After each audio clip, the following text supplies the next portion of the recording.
Ini ada masalah oli atau minyak remnya rembes di bagian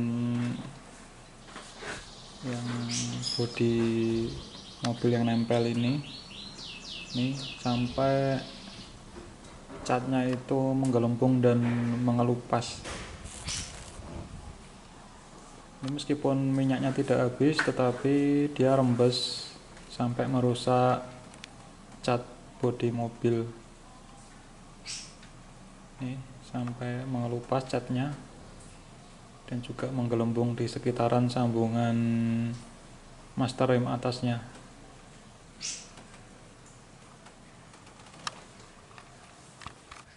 Ini kalau dilihat di bawah dashboard itu juga kelihatan rembesan minyaknya. Bisa kita cek juga di sini, ada rembesan minyak rem di bawah setir. Ini perlu kita lepas nanti.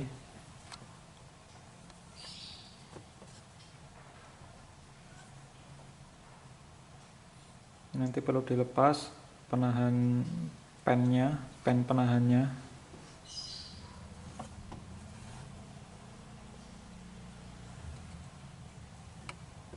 Ada kawatnya ya, kawatnya nanti kita lepas. Saya ganti dengan kawat yang biasa saja supaya gampang lepas dan masangnya.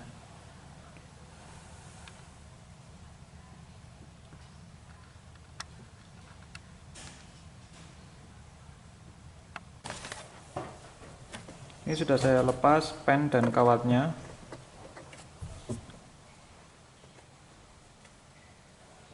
Ini kawat maupun pennya. Ini mau saya ganti satu set master rem atas, jadi tidak cuma ganti isinya tetapi langsung satu set gitu aja supaya gampang.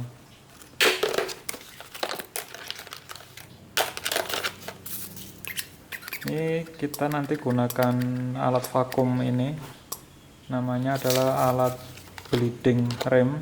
Nanti bisa kita gunakan untuk menghisap.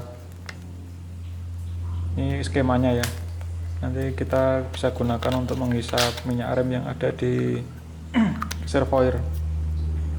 Ini ada petunjuknya yang ke pompa vakumnya. Jadi ini saya ganti dengan master rem atasnya, itu saya ganti dengan yang merek Birkens, harganya 450, saya beli offline di toko spare part. Jadi saya malas bongkar-bongkar ya, jadinya saya ganti aja langsung satu set supaya hasilnya juga bagus. Ini kalau kita tekan-tekan gini dia akan menjadi vakum ya, kalau kita pompa dia vakum.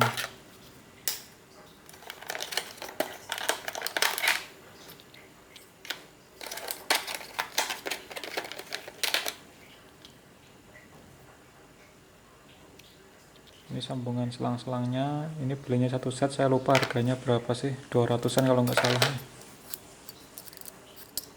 Itu yang pendek saya sambungan ke pompa saja, selang pendeknya saya sambungan ke pompa, dan yang panjang nanti ke nipple remnya, nipple kaliper rem atau nipple dari wheel cylinder kalau roda belakang.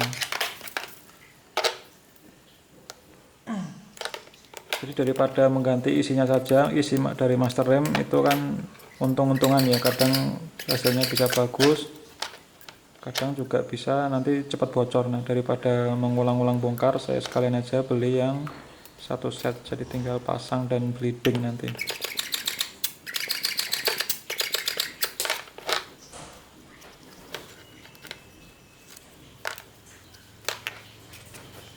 Ini ngeceknya vakumnya bekerja atau tidak, kita tutup yang ujungnya, kemudian kita pompa.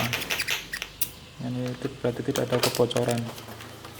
Dan saya gunakan pompa vakumnya untuk mengambil atau menguras minyak rem yang ada di tempat penampungannya. Kita pompa sehingga dia tersedot di gelas ukurnya yang di alatnya ini.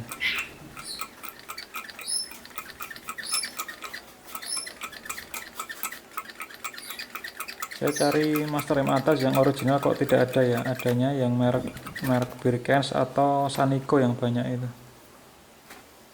Yang original SGP kayaknya udah nggak bikin lagi ya. Ya sudah, tidak ada pilihan. Ini kondisi minyaknya udah kotor, dia bocor berarti mungkin sudah berkarat ya dalamnya, jadi dia rembes bocor.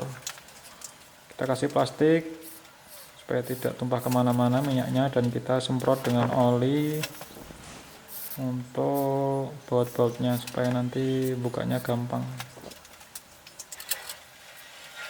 Kita buka dengan kunci yang bagus ya, kunci ring pas yang bagus supaya tidak rusak.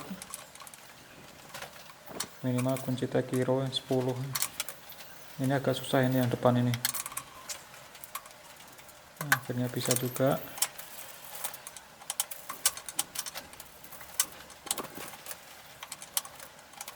Mobil jadul, mobil lama ada aja masalahnya, tidak akan habis sepanjang kita punya kayaknya ya. Masalah itu akan terus ada. Jadi siap-siap saja yang punya mobil tua. Tidak akan ada yang namanya mesin sehat 100%, pasti ada aja kerusakan-kerusakan. Ya paling tidak kerusakan-kerusakan kecil itu pasti ada. Seperti ini contohnya. Nah, saya sudah beli merek yang Birkens, ini barangnya. Harganya 450 Birkens. Kalau isinya aja 100 berapa gitu saya lupa ya, nggak nyampe 200.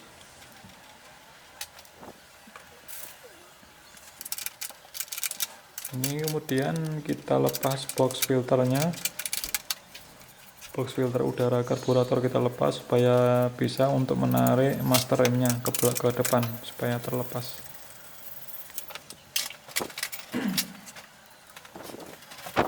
Kita kendorkan yang di karburator dan kita angkat ya. Lalu bisa kita langsung lepas baut pengikat ke bodinya. Ini baut berapa ya, 12 kalau nggak salah,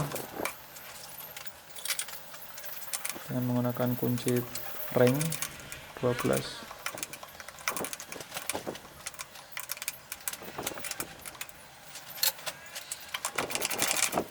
Nah, tahapan yang paling susah dalam pemasangan rem ini adalah yang pertama itu membuka ini ya tadi ya, membuka baut-baut pipanya. Yang kedua adalah untuk membleeding atau membuang angin palsu yang ada di dalam sistem rem, itu yang perlu kesabaran. Nanti kita gunakan alat yang tadi ya, alat vakum atau alat untuk membleeding rem mobil maupun motor bisa.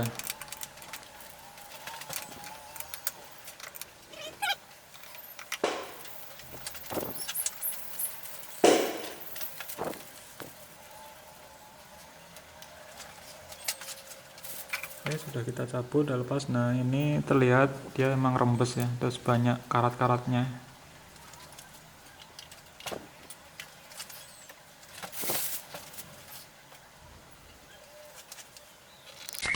Ini kita ukur panjangnya, kita samakan dulu, meskipun nanti perlu penyetelan yang berbeda. Di setel panjangnya di setel sama dulu, lalu kita masukkan, kita pasang baut 12 nya.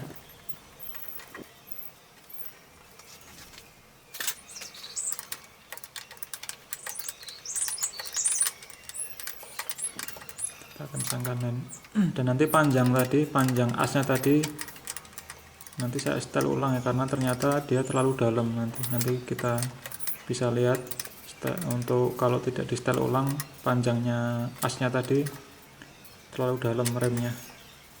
Makanya nanti saya panjangkan supaya lebih pendek langkah remnya. Ini sudah saya pasang pennya dan saya ganti kawatnya dengan kawat biasa supaya lebih enak melepasnya. Dan untuk membengkokkannya kita gunakan kunci 12, kunci pas 12 untuk menahan yang bagian dalamnya.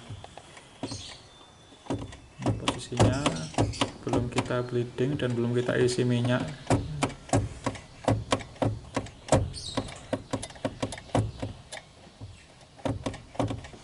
masih dalam pol. Oke, lalu kita pasang pipanya,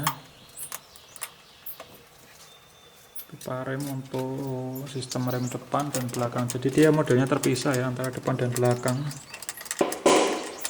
untuk keamanan sih, supaya nanti kalau yang rem belakang bocor masih punya rem depan bocor masih punya rem belakang. Kalau dua-duanya bocor ya sudah wassalam.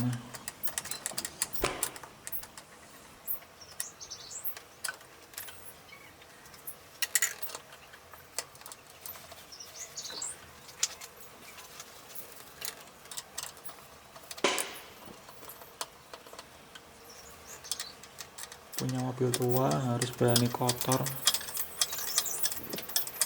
Kalau nggak berani kotor nanti ya dikit-dikit ke bengkel duit lagi, dikit-dikit ke bengkel duit, udah spare partnya mahal, tambah ongkosnya berkali-kali lagi nanti ya, jadi pengeluarannya kita akan banyak hanya untuk perbaikan mobil. Ini kita isi minyak rem yang warnanya ini yang kuning bening, bukan yang merah ya, punyanya ini sih soalnya.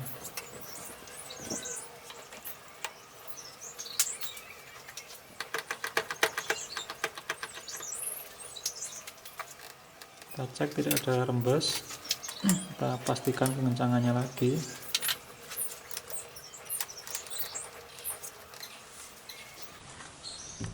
Masih dalam ya, belum bisa ngerem ini.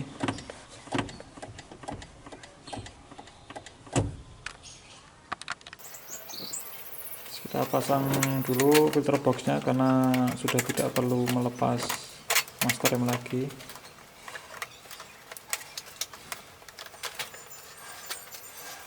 Kita pasang nomor 12 nya dari bawah box filter.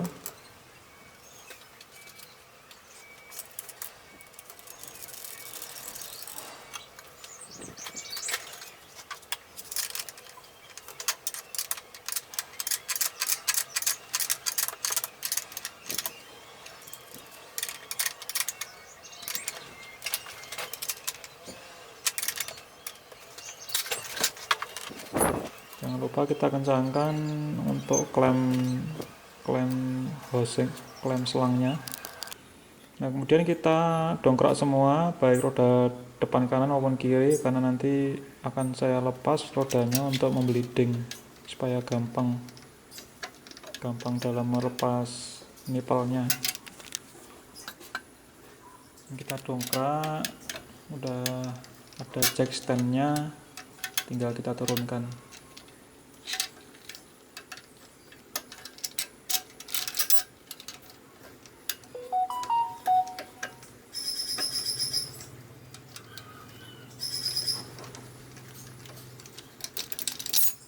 Oke, sudah kita turunkan sehingga disangga oleh jack stand.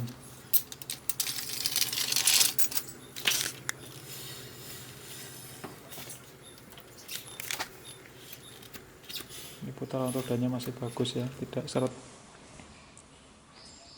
Ini saatnya bleeding ke 4 silinder, yaitu roda depan 2 dan roda belakang 2. Berarti kita akan membleeding atau membuang anginnya 4 kali. Nah, ini karena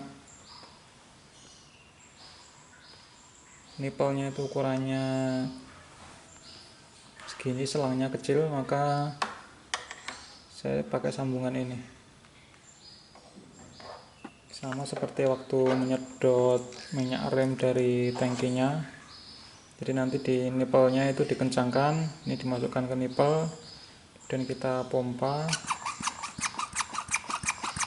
sampai tekanan vakumnya besar ya, kira-kira terserah, nanti kita coba-coba.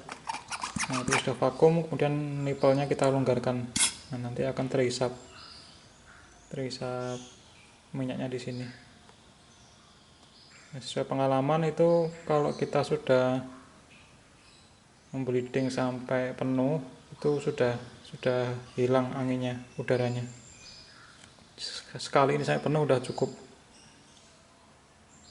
Jangan lupa ketika kita membleeding ini masuk sini, ketika kita membleeding minyak remnya masuk ke sini, kita harus cek di master rem atasnya jangan sampai kehabisan minyak.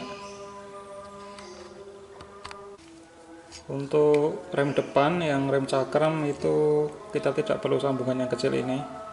Ini untuk yang kecil ini untuk rem belakang. Kalau yang rem depan pakai ini pas. Jadi sudah tidak perlu sambungan untuk roda depan. Untuk roda belakang kita butuh sambungan ini.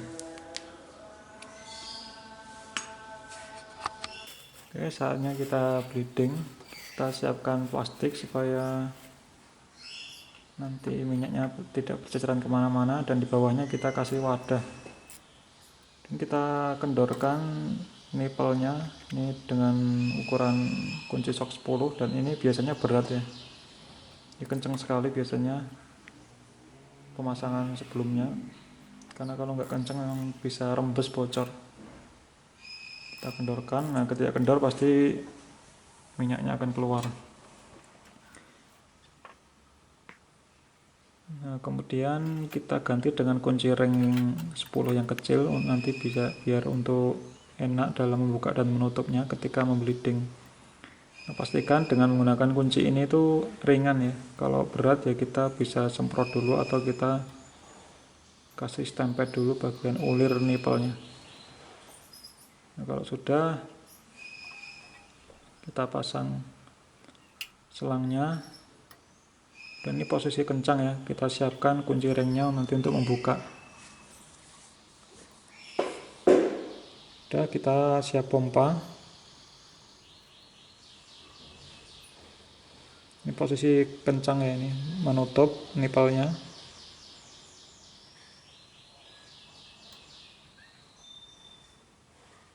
Oke, kita pompa. Sampai vakum maksimal.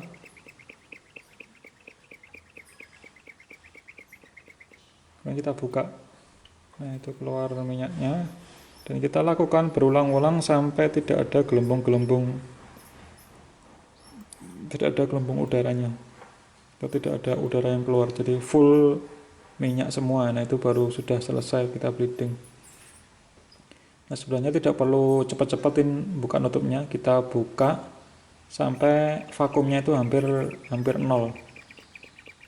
Kalau belum nol itu masih bisa kita buka nipelnya terus. Kalau mau nol baru kita tutup. Ini masih terlihat masih ada udara yang terjebak di dalam sistem rem hidroliknya. Masih ada udara, kita pompa lagi.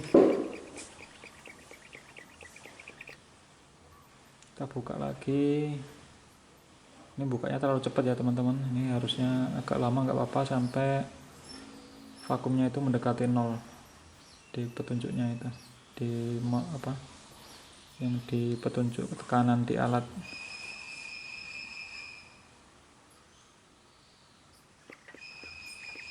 Kita lanjutkan terus. Ternyata ini lebih dari satu kali ya, satu kali penuh.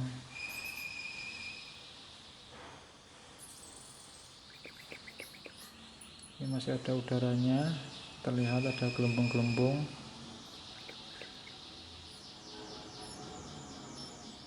Kita buka, ini masih vakum ya. Lihat jarumnya masih belum nol, masih vakum. Lalu kita buka lagi. Nah, ini masih ada gelembung-gelembungnya. Nah, tadi minyaknya berwarna merah, sisa yang lama sekarang sudah kuning, berarti sudah tergantikan oleh yang baru. Ini kita bisa lihat ini sudah tidak ada gelembungnya ya. Ini berarti sudah berhasil, sudah tidak ada gelembung udara, berarti udaranya sudah tidak ada yang ada di dalam yang untuk rem depan kiri ini ya. Depan rem kiri berarti sudah beres. Kita buka, kita lepaskan gelas ukurnya. Nah, kita balikkan lagi. Ini kan warnanya udah bersih ya, yang sesuai dengan yang di awal tadi. Kita balikkan lagi ke penampungan rem. Nah, ini waktu membleeding tadi jangan sampai kehabisan. Kalau kehabisan berarti udara masuk lagi, nanti kita ngulang lagi. Kita pasang lagi, kita coba lagi, kita pastikan benarkah sudah tidak ada udara yang terjebak.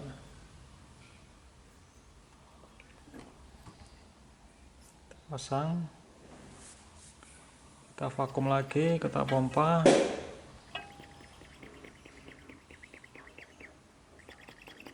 Ini yang butuh kesabaran yang tahap ini.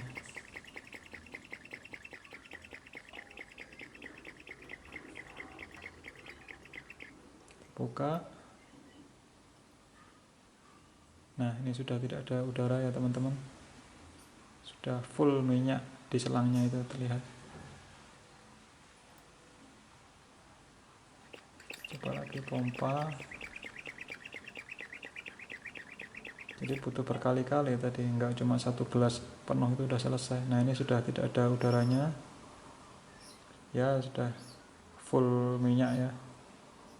Full minyak rem. Dia udah berhasil nih, lihat di indikatornya dia turun. Sebelum 0 kita tutup. Nah, kita kencangkan, kita lepaskan gelas penampungannya, kemudian kita balikkan lagi ke penampungan atau reservoir remnya.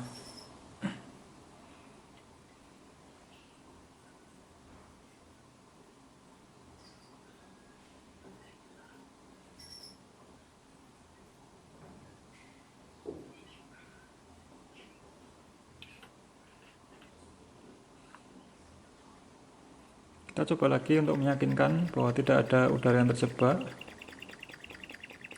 Barangkali ada teman-teman yang punya cara yang lebih cepat, mungkin silakan berkomentar di bawah. Ini mungkin cara terlalu lama ya mungkin ya. Ini lihat teman-teman sudah tidak ada udaranya. Tapi meskipun ada, tapi di awal-awal saja. Tapi setelah itu dia sudah full minyak rem. Oke, lihat di jarum penunjuknya dia turun mendekati 0. Kalau hampir 0 kita tutup, kencangkan. Udah. Kita anggap selesai untuk roda depan kiri ini. Dilanjut ke roda depan kanan dan roda kiri belakang untuk bleedingnya. Kita balikkan lagi ke tempat penampungan master remnya.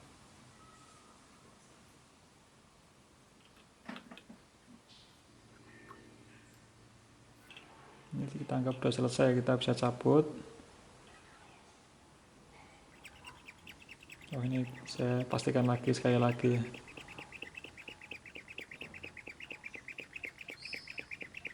Kita pastikan udaranya tidak ada yang terjebak di dalam. Karena rem ini kan sangat penting, menyangkut keselamatan kita. Oke, ini sudah full minyak. Udah fix, ini udah beres lah yang kiri ini, depan kiri udah selesai.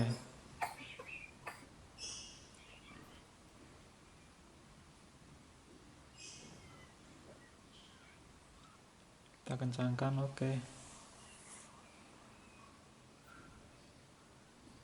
Kita balikkan lagi ke tempat penampungan. Ya seperti inilah, membosankan ya, kita ulang-ulang terus.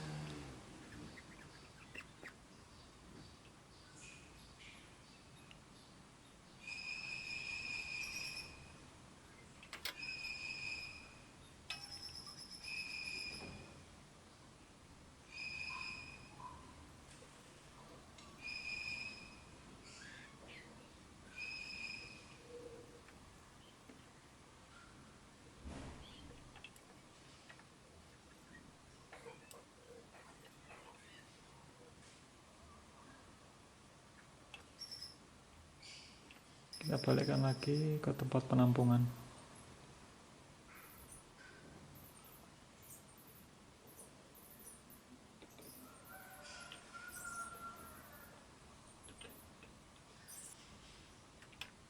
Ini kita kencangkan dengan kunci shock ya. Dan ini harus benar-benar kencang, karena kalau tidak kencang itu nanti bisa rembes ini. Oli akan rembes atau keluar dari nipple ini kalau tidak kencang. Jadi kalau cuma dengan menggunakan kunci ring kecil tadi tidak kuat. Oke, ini yang roda depan kanan kiri sudah saya bleeding kayak tadi. Nah, ini sudah ada tekanannya ya, sudah ada hambatan masuknya, tapi dalam sekali. Ini baru roda depan kanan kiri, tapi sudah ngerem ini. meskipun dalam tapi dia sudah ada tekanan rem. Nah untuk yang belakang di bleeding dari sini, depan roda belakang kiri. Nah kalau yang belakang ini aneh karena meskipun kita bleeding berkali-kali tetap aja ada udara yang keluar, jadi tidak bisa full minyak di selangnya, itu nggak bisa. Jadi di sini itu 3 kali penuh gelas ukurnya baru bisa kita coba lagi dan kita anggap sudah tidak ada udaranya. Jadi untuk yang ini, yang belakang ini 3 kali udah cukup kalau menurut pengalaman saya. Ini hasilnya seperti ini, masih dalam juga ya, meskipun belakang di bleeding. Ini langkahnya masih dalam, cukup dalam. Tapi kalau dipencet berkali-kali dia tidak nambah pendek langkahnya, tapi tetap berarti saya simpulkan ini setelannya ya. Setelannya kurang panjang. Setelan yang asnya ini yang ada ulirnya itu kurang panjang. Sehingga ini perlu saya setel ulang, saya panjangkan setelannya supaya langkah dari pedal remnya itu pendek, tidak terlalu jauh seperti ini. Nah caranya kita kendorkan 2 baut pengikat, kemudian kita bisa putar. Nah ini sudah saya setting ulang, saya panjangkan asnya seperti ini hasilnya. Ini sudah mentok panjangnya dan sudah paling minimal langkahnya seperti itu. Nah, dan demikian sudah selesai. Ini adalah bekasnya, made in Japan tapi nggak tahu kok bisa tembus. Ini merek yang saya beli, Birkens.